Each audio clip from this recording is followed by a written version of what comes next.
Hello. Do you want to play a game? Be food and drink and ghosts, and perhaps even a few murders. You're all invited.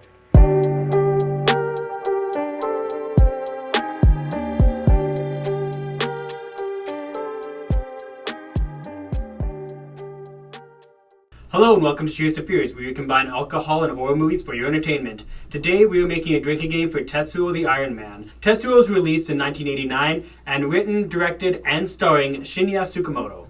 Tetsuo stars a man that hits somebody with his car and starts experiencing some fascinating changes afterwards. From that point on, the man starts to notice that parts of his bodies are starting to turn into metal. Concerned, he tries to hide his secret until it reaches a point where it becomes impossible to conceal the changes that his body is experiencing.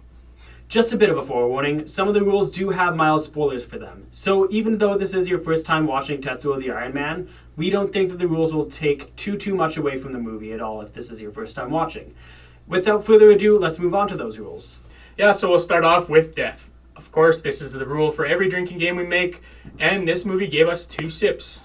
Yep, those 2 sips came from the woman in glasses and the woman. The girlfriend, I'll say. The girlfriend, the woman, whichever you'd like to call her.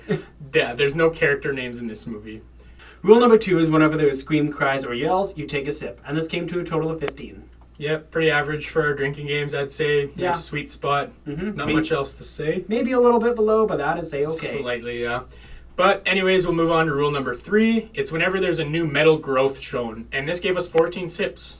I think it's really neat the way they portray the metal growth, such as him realizing a different growth on his body, such as the unmentionable, which if you want to learn more about that, we will have a podcast episode coming out about that. And it is worth noting that sometimes it's hard to catch when there's a new piece of metal on him. Mm-hmm. So whenever it's noticeable that he's expanding or, there's some obvious new piece of metal on him, take a drink for it. So you might get a different number from 14 than we did. It's kind of up to interpretation a little bit. It's just kind of what you catch. So keep that in mind when you're watching. Yeah, definitely agree. Rule number 4 is whenever bodily harm is inflicted. And this came to a total of 6 sips. Yeah, and we should specify that it's on oneself. So, they have to be inflicting bodily harm on themselves. Mm-hmm. Not somebody else inflicting harm on another, I guess we should specify. So it didn't happen a ton of times, but there's some definitely gruesome scenes involving it. So it was, I think, worth including. Yeah, it was worth including. Really add to the horror element, especially the body horror. Yeah, exactly. Mm-hmm. But anyways, let's move on to rule number 5. It's whenever stop motion scenes are seen. And this happened a total of 17 times in the movie. Yep. More than scream, cries, yells. We'll say that now. However, I feel like it can always be unsettling for some people, but I feel like it's very well used. Oh yeah, it's definitely well used. And it can kind of add like you said, with the unsettling feeling, it kind of is the point of using it, I think. Mm-hmm.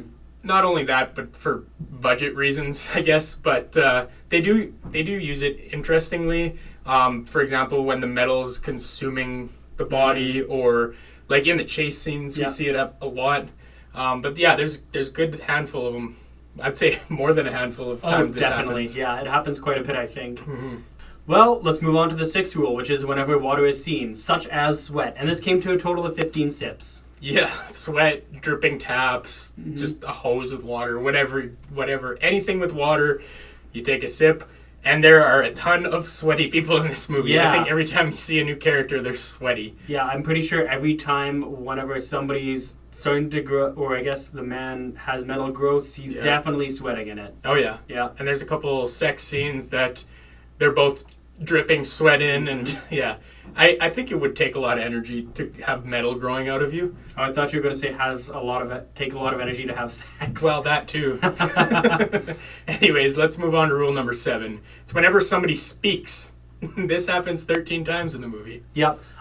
So it can be almost a silent film in that regard. Or at least it could have been a silent film if it was made in a different decade. Like if it was made in the 20s, definitely. Mm-hmm. Especially with the way that they use some of the animation, you can see it being a silent film.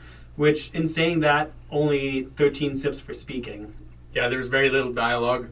And you can almost get away without even having subtitles on because, it's not that important to the plot, I guess. Mm-hmm. it's all about the visuals and the sound design as well, which we'll get more in depth with our podcast episode. But yeah, it's there's very little dialogue. That's all we'll say. Yes, definitely. Rule number 8 is whenever you see a fan, and that came to a total of 8 sips. Yeah, and I'm glad we finally get to include this rule in one of our drinking games.